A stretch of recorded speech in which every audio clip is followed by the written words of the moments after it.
it's important not to sacrifice short-term earnings for the long-term of who you're going to become. Because I've made so much more since then that, let's say I had found some other job that paid me twice as much back then. Now, 10 years or 12 years on, I would have made way less.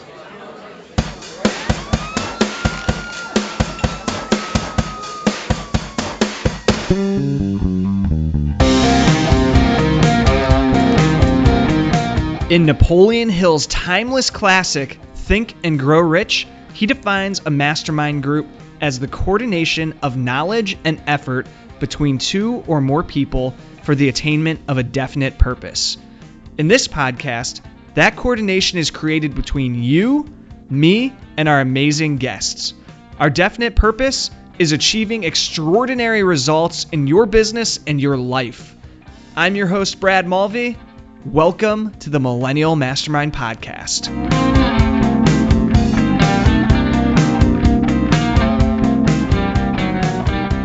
Hello, folks. Welcome back to the Millennial Mastermind Podcast. Thrilled to have you guys here today. Thanks for spending a little bit of time with us. Today's guest is Mike Giannoulis. Mike grew up in an average family, and he really worked his way into the American dream. In high school, he actually dropped out, but then went back, got his high school degree, went on to get his college degree as well. From a career standpoint, he started off by stocking shelves on the overnight shift at a giant retailer. He really worked his way up from the bottom of the corporate ladder. In his business, Mike is an entrepreneur and coach specializing in business growth and marketing. He helps companies grow and scale using his real-world experience to make it happen. He does this for his own companies, and he's a consultant for equity in other companies. His most recent company is on track to do $40 million in gross revenues. He's a serial entrepreneur who develops systems to help entrepreneurs run multiple companies without actually being there. On the other side of the same coin, Mike has faced some health challenges over the years. At age 27, he weighed in at 540 pounds, went on to ABC Television's Extreme Weight Loss Challenge, and lost 255 pounds. So I'm sure we'll talk about that saga within his life, as well as the amazing things he's doing within business. So with that, welcome Mike Giannoulis to the show. Mike, how you doing today? Hey, man, I'm doing great. So excited to be here. Thanks for that great intro. You make me sound, like way more cool than I feel that I am. So thanks. I think that sometimes we don't stop and take a look at all the amazing things that we are accomplishing and have done. And I think that's exactly the case for you, because it truly is impressive to see what you've done. Is there anything that I may have missed in that intro that you would like to fill the audience in on? No, I mean, I think that's a very good overview. I mean, I did, I've had a very up and down kind of thing with my life, especially early on as I tried to kind of find myself. Like, I think we all go through that. But yeah, I mean, I think you really hit the high points anyway. Awesome. Well, I think, as I mentioned in the intro, there's sort of these two parallel stories. One side being building your business empire and working your way up through corporate America and then moving on into entrepreneurship. And then the other side being this weight loss side of the coin. And I imagine that there are some intersections here in your life. I don't think that as you were going through it, it was probably separated as cut and dry as it sounds when I talk through it. But I would love to hear just kind of how those two intersect in your life and kind of what you've learned from maybe the weight loss that has applied to the business side, or vice versa. Yeah, so I'll start first with the weight loss side, just to kind of recap that story, because there's a lot more to it than even just the TV show, and it's actually a very, very painful story for me in some ways, but I feel like it's my job and my duty to share it because I think it can inspire other people. So we very much appreciate you being open about it and willing to share it. Yeah. So basically, I grew up in a home where we pretty much ate whatever we could get, and it was always a lot of fast food and things like that. And then when I was extremely young, I was actually very, very skinny. My grandmother, she was from Alabama, from like very much like backwoods kind of stuff, and she would always say I was way too skinny, and so her goal was to fatten me up. So she actually would go out of her way to cook all this extra food, and I recall just being maybe 4 or 5, and she would be feeding me a pound of bacon and 2 or 3 eggs and bread and just all this food. And she did a very, very good job to fatten me up. And over time, I recall being in high school, and I got on a scale, and I weighed 359 pounds. And that was probably when I was like 15 or 16. And I recall that weight because I had a friend of mine who was, he said, "Hey man, you're 359, 1 more pound, you'll be a complete circle." And I kind of, funny, but kind of also, that's the way it is when you're that kind of big. You kind of get these little shots. There wasn't ever a time where anyone went out of their way to say some terrible things to me. I mean, there were a few just random people when you go down the street and things like that. But the people that I knew, and I think that's one of the hardest parts of being overweight. It's the small things. It's the little things that just add up every day.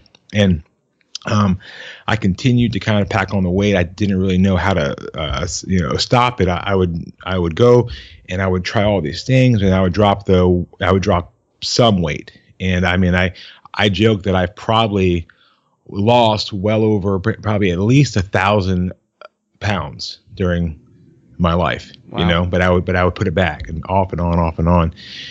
So that continued on until I was 540 pounds. And I was really just kind of at the end of my rope because I just didn't know what to do. I was having some success in business, but I was still just way off. And I found out that I would just eat food because I was bored, and I think also because I wanted the control. So for me, there was a control aspect. But anyway, when I finally heard about this TV show, I tried out for it, and I did that because I knew that I needed strong external pressure. Because obviously, and this is a key for people, and I tell people this all the time, we can be motivated internally or externally. And that's truly it, internal or external.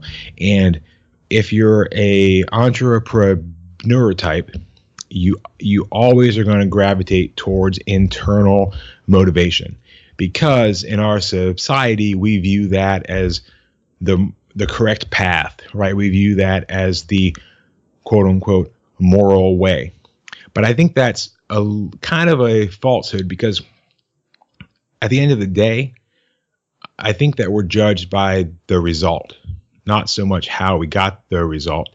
So I knew for me that I had tried for years and years and years to internally motivate myself. And I did the whole, Monday, I'm going to get up at 6 a.m. and I'm going to go to the gym, and I'm going to bike ride for an hour. Then I'm going to come back and drink a shake, and then I'm going to bike to my work, and then I'm going to do this, and I'm going to eat every 3 hours. And right, I would just kind of beat myself up that I'm going to do all these things, and I'm going to do them because I want to. Well, the truth is, we aren't slaves, so we cannot even enslave ourselves. And I found that out the hard way. So I thought, well, if the internal thing doesn't work, then I need to try the external. So by being thrown onto this TV show, I was instantly, externally pushed to have to do these things, because there isn't anything like the idea of failing in front of 10 million people to make you pursue something, right? So I got on the show. They only picked 8 people out of about, they say around 10,000 people tried out for it. So I was very lucky to be able to even get on the show. And I worked so hard that entire year. I trained 4 hours a day, 5 hours a day, 6 days each week. So we got off Sundays. and it was on ABC. And in the course of the year, I was able to go from 493 pounds, which is where I was at when the show began, because I had dropped some weight from my all-time high before the show began. And when the show ended 12 months after, I believe I weighed 238 pounds. So over the course of the year, it was a loss of 255 pounds. And that's incredible. It was incredible. And this is the part where I wish the story stopped. If it was up to me personally, I would say this is where it stops. This is the end of the story. Life's awesome. Because, that's what we get. That's what we see, right? We always see in TV shows and in films, we just see happily ever after, right? We don't really see beyond that. And I think you talked about how do we intersect these between business and this. And here's one way, in that I don't believe that life is ever really stopped. You're always progressing forward. And so many times we read articles or we hear this story about this guy that, created this new thing and now he's a billionaire, or this guy did this or this girl did this thing. And I think we get caught up in the narrative instead of the actuality, that person probably underwent so many failures and ups and downs and problems. And there were times when they were told you're not ever going to be the person you want to be. So we have to keep that in our own minds, that we can't judge ourselves by our current reality. Current reality is just a reflection of your previous choices, right?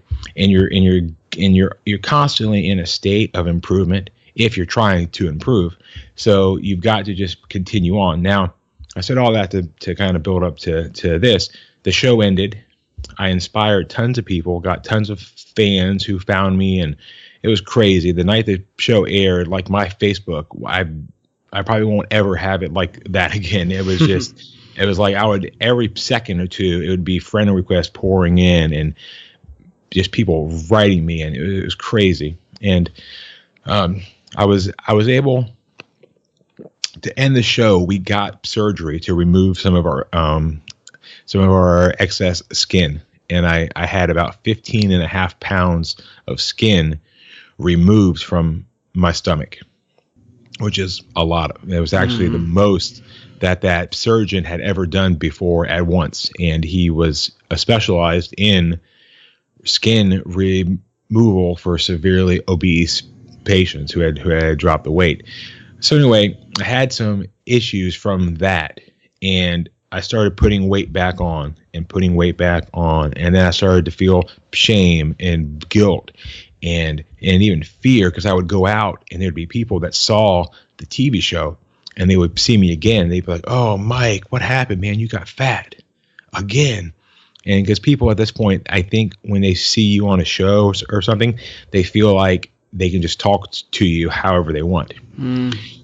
And this was the craziest part of all, is within about 2 to 3 years after the show aired, I got on the scale again and I weighed exactly 493 pounds. I put back on every single pound.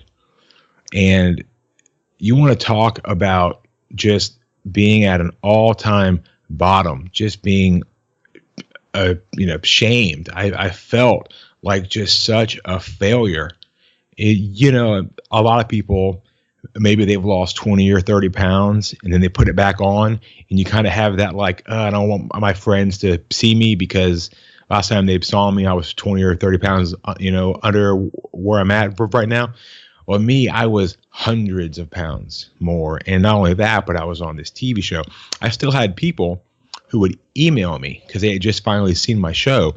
And they were saying, "Oh, Mike, you're such an inspiration. You've done all these great things for me." And man, feeling like a fraud is the way I felt. And I knew I had to solve something, because suddenly, before I dropped all the weight, I didn't really have health issues. When I regained all the weight so fast, I suddenly got severe sleep apnea, diabetes, high blood pressure, joint pains. I mean, all sorts of problems just came on. And I I think 30, 31, 32. I was so young to be dealing with those types of issues.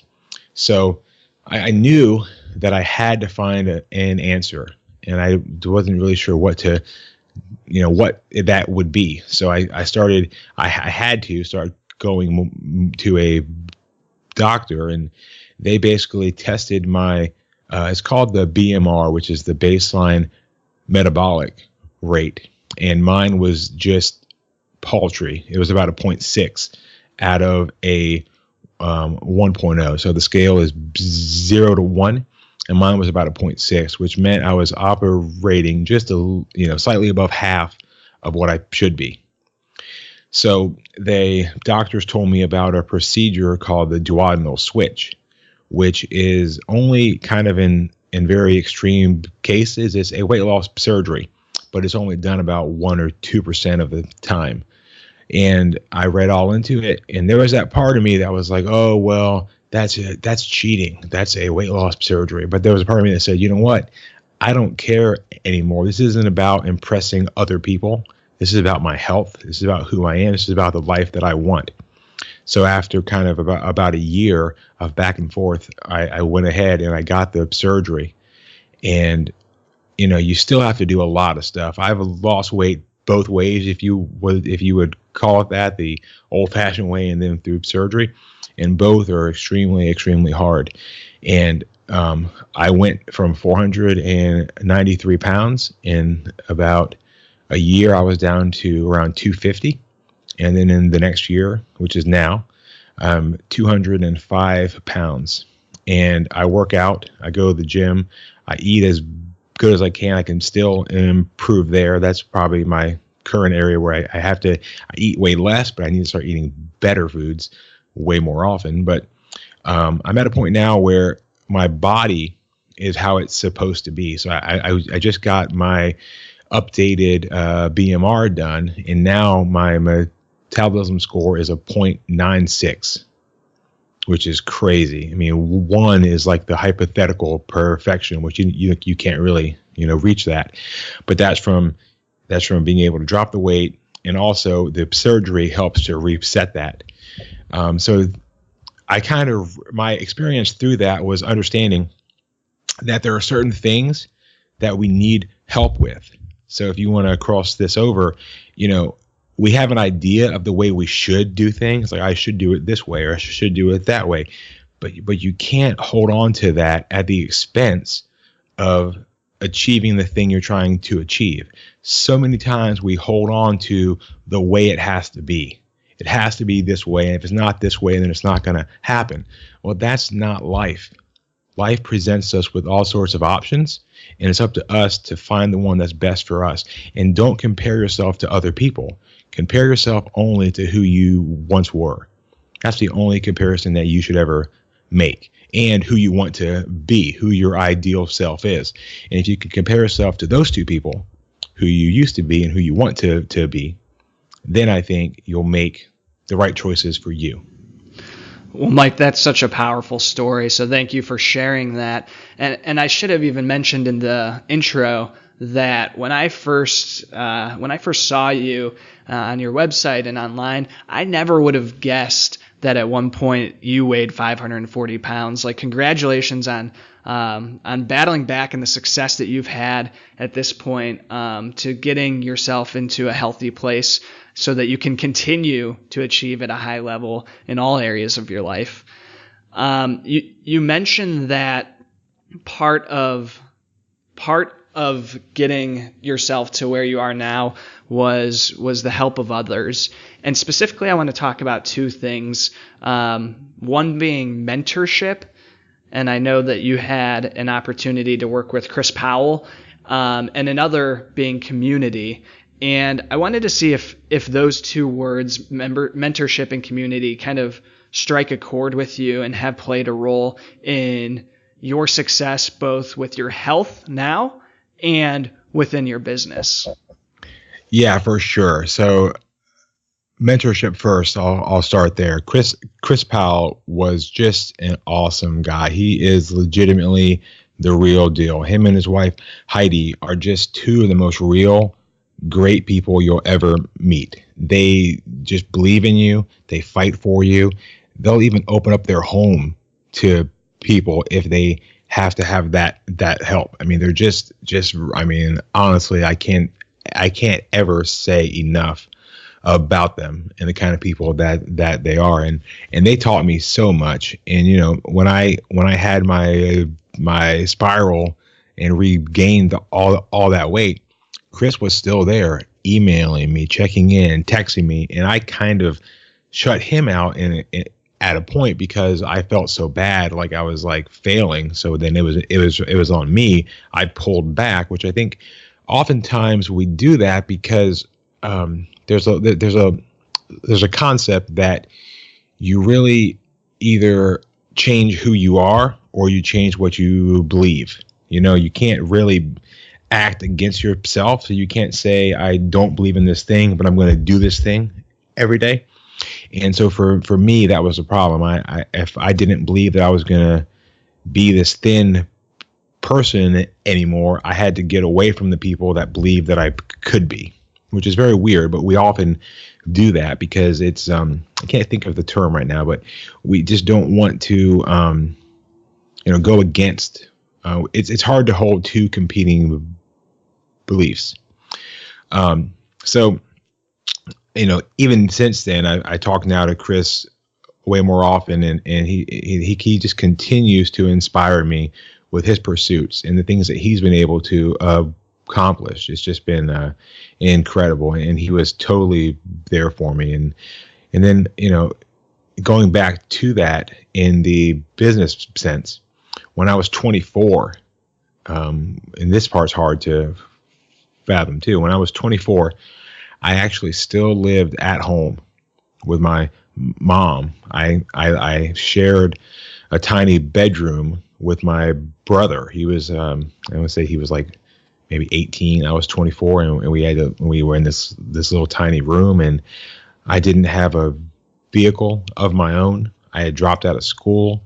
It was really a bad time, and luckily around that age, my mom was able to help me get a small cell phone store that I began, and I kind of owned it. And I didn't know anything at that point in time. I was just like, yeah, I'll go try it. And through that experience is when I started my very first site. When I would be there like all day long, 8 hours, 10 hours, and I was like, I had heard about blogging, so I was like, hey, I'll try this out. So I actually started my very first site, which is cool because it began on July 4th, 2006.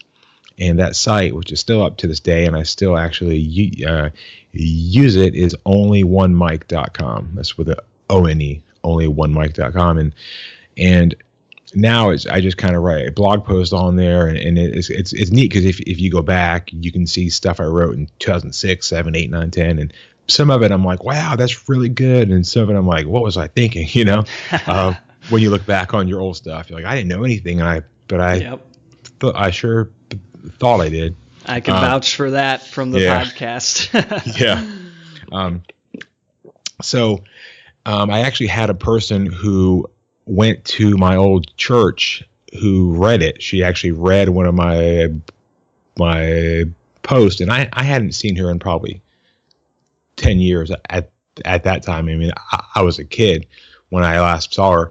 And anyway, she happened to read something that I wrote, and she emailed me and said, hey, Mike, I like the way you write. I think that you would be an excellent copywriter.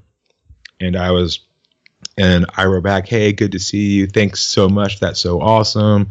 Glad you think that. Oh, by the way, what is a copywriter? Because I had no idea what that was. And she wrote back, well, it's someone that writes ads, and you can sell stuff, and especially the way you write, which is more friendly. You can do long form where you kind of tell stories. And I was like, so then I started to research that, and I began to buy books, and then ultimately she invited me to come work for her and learn how to write copy and how to run a what's called a direct response style company where you sell informational products or other things, but they're all sold with what's called long form copy, which is where it's at least 3, 4, 5, up to 8, 10, 12 pages long. So I went there and I trained under her from about end of 2006 till probably almost 2000, end of 2009. And I just learned so much. She opened up a whole new world. And I mean, I think about it every day that changed my life, forever. Because then when I went on to other things, I was able to take a lot of what I learned and apply it to my own businesses. And that's truly how I'm here now. Because I think if it weren't for that, I wouldn't really be trying to do the things that I do. And a bigger piece to that too, and this is especially true because I know you have your audience here might be younger people, and when I first got offered the job to go work with her, I recall thinking, well, I don't want a job. I want to be my own boss. I want to do my own thing.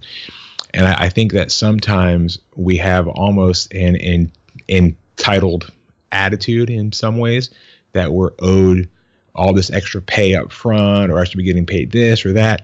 But I think that sometimes we discount future earnings. So in order to be able to get to the point where you can earn a lot more, you've got to build up some experience.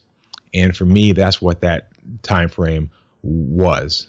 Could I have maybe went out and tried to find some better paying thing? Possibly. But I think sometimes it's important not to sacrifice short-term earnings for the long term of who you're going to become.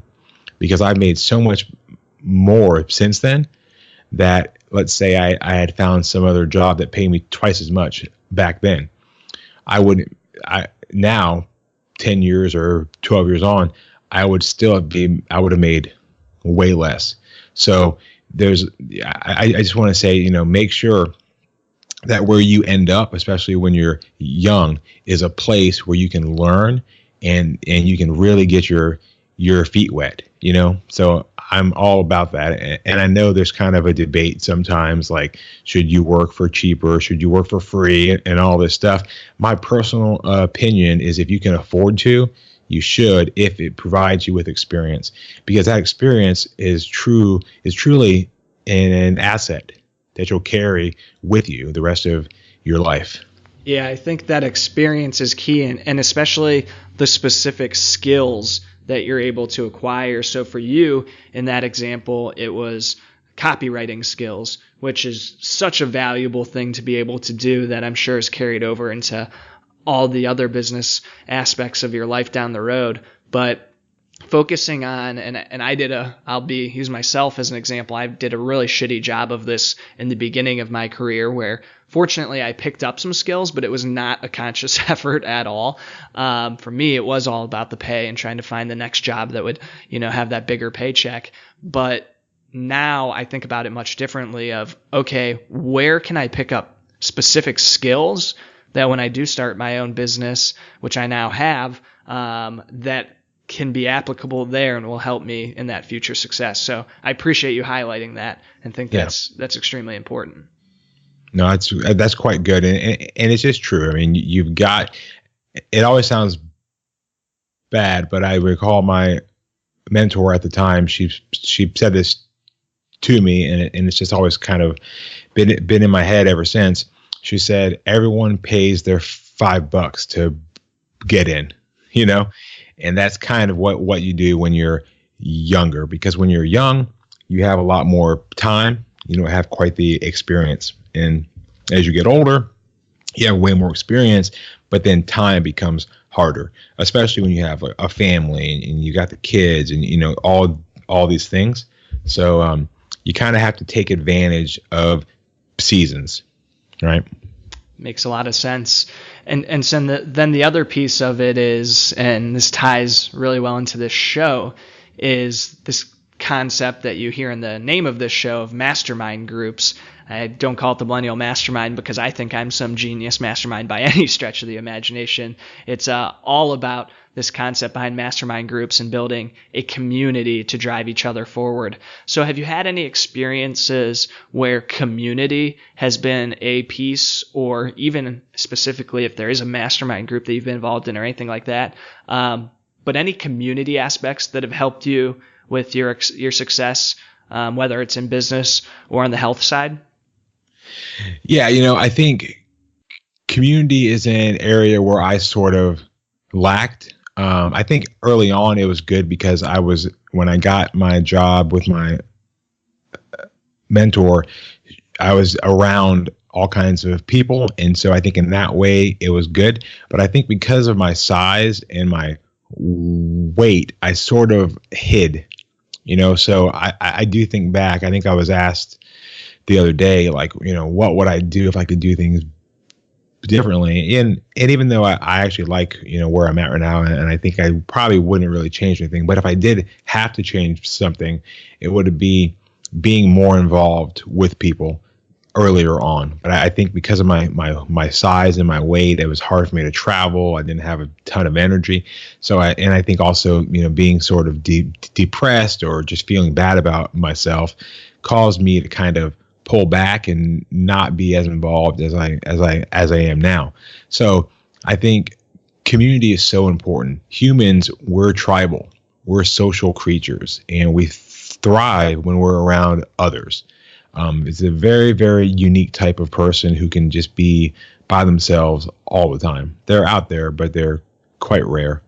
Over time, we've become very, very dependent upon other people, both for survival, entertainment, just all those things, right? So what I found, especially now, is I have joined a few different masterminds. I'm actually about to join a second one here soon. And I found just being around people that are trying to pursue the same goals that you are, or that have achieved some of the goals that you're trying to achieve, it's truly like almost having a cheat code, because you don't have to figure out everything on your own.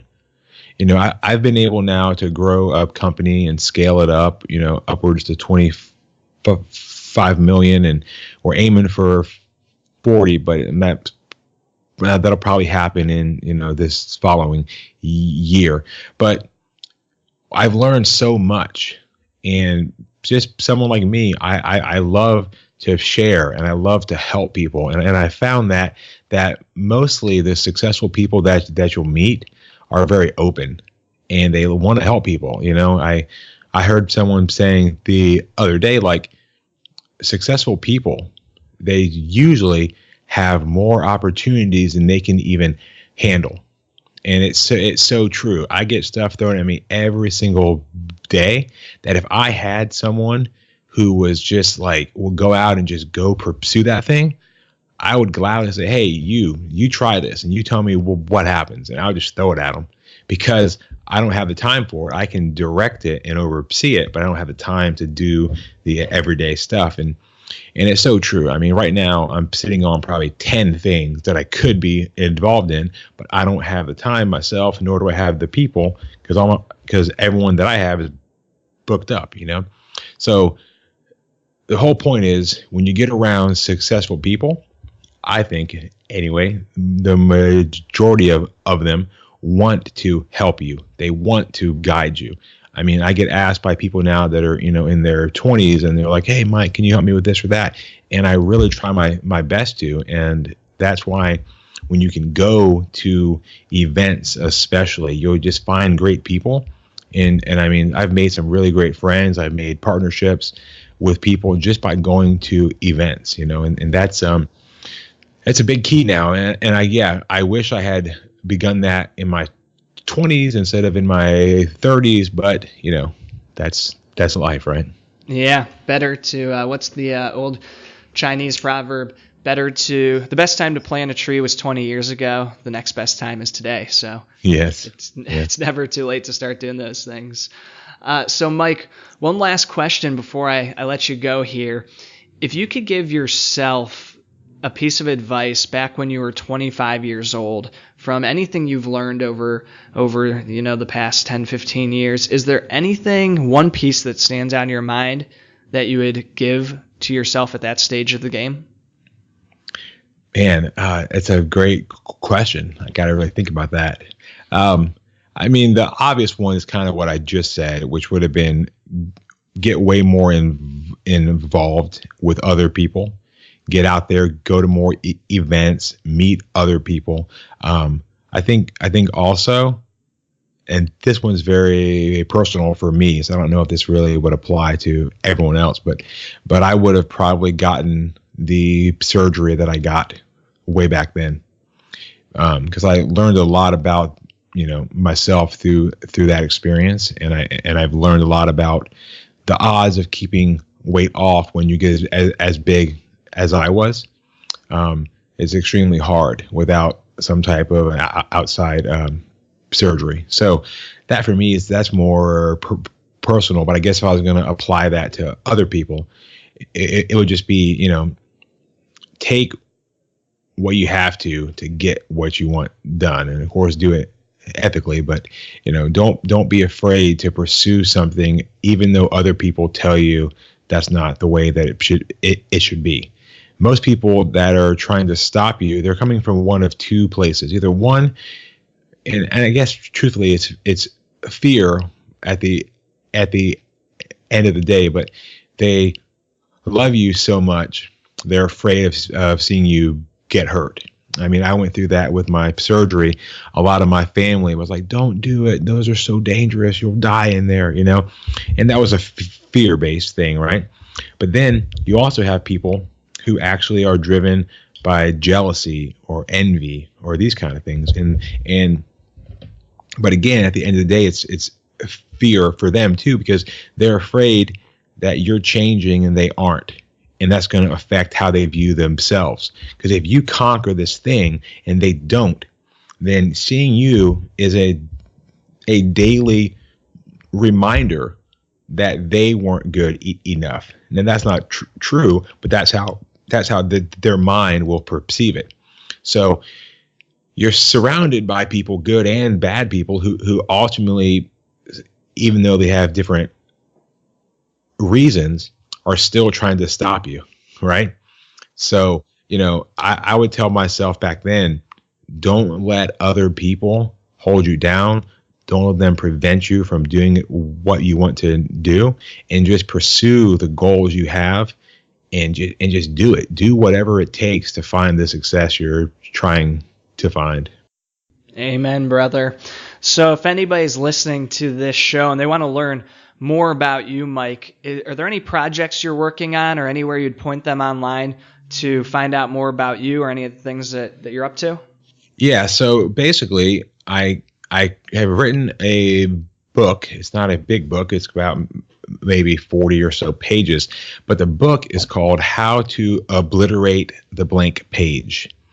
And what that book's about is just quickly showing people how they can write converting sales copy or persuasion, how they can persuade people to do what they want, because that's a big key. If you can learn to write in a way to get people to actually buy your stuff or donate to your cause or give you a job, right? All those things are very, very important. In this book, it will be for sale, but as a special gift for the people on this podcast, I'm going to give it away for free. So they can get that book by going to onlyonemike.com/millennial. So onlyonemike.com/millennial. And that page will be up just for your people. Awesome. That is so cool and so generous of you. And for anybody listening, millennial, that's 2 L's and 2 N's. I realized after starting the show that it's like the hardest damn word to spell. Yes, I agree. Actually, I was like, how do you spell that word? And it's funny because it's used all the time now, but it's just not a word that you really type out that so often. True. So true. I actually had a friend start a podcast with it in the title, and in their artwork it was spelled wrong for the first maybe like 3 days that it was live. I was like, wait, hold on. Gotta fix that.